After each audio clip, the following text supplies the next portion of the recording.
Corona नंतर आता सर्वत्र हांता व्हायरसचीच दहशत।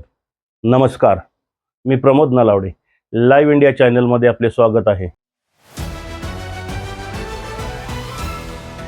हांता व्हायरसबद्दल आपण सविस्तर माहिती पाहणार आहोत।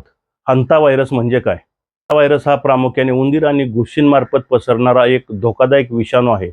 हा विषाणू मानवामध्ये दोन गंभीर आजारांवर परिणाम करू शकतो। HFRS hanta virus haemorrhagic fever with renal syndrome यामध्ये किडनीवर गंभीर परिणाम होतो। HPS hanta virus pulmonary syndromes यामध्ये फुफ्फुसांवर आणि श्वसन संस्थेवर हल्ला होतो, जो जास्त जीवघेणा ठरू शकतो। हांता व्हायरस कसा पसरतो हे आपण पाहूयात। हा विषाणू एका माणसाकडून दुसऱ्या माणसाकडे सहसा पसरत नाही। हा कोरोनासारखा संसर्गजन्य नाही। याचा प्रसार कसा होतो हे आपण पाहूयात। हवेद्वारे बाधित उंदराची विष्ठा, मूत्र किंवा लाळ वाळल्यानंतर हवेत त्याचे सूक्ष्म कण मिसळतात। जेव्हा आपण त्या जागेवर श्वास घेतो तेव्हा हा व्हायरस शरीरात प्रवेश करतो। थेट संपर्क, उंदराची विष्ठा किंवा मूत्राला हात लागल्यास आणि नंतर तोच हात डोळे, नाक किंवा तोंडाला लावल्यास, संसर्ग झालेल्या उंदराने चावा घेतल्यास आपल्याला हांता व्हायरस होऊ शकतो।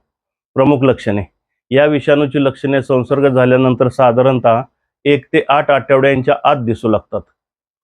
सुरुवातीची लक्षणे: ताप आणि अंगदुखी, तीव्र ताप येणे आणि थंडी वाजणे, प्रचंड डोकेदुखी आणि स्नायू दुखणे, विशेषतः पाठीमध्ये, मणक्यांमध्ये आणि खांद्यांमध्ये दुखणे, थकवा जाणवणे, चक्कर येणे, उलट्या, मळमळ किंवा पोटदुखी, खोकला येणे आणि धाप लागणे, छातीत कफ भरणे आणि श्वास घेण्यास प्रचंड त्रास होणे, रक्तदाब कमी होणे। यावर उपचार पद्धती काय आहे आपण जाणून घेऊया। हांता व्हायरसवर कोणतीही विशिष्ट लस किंवा निश्चित औषध उपलब्ध नाही। जर रुग्णालयामध्ये सुरुवातीलाच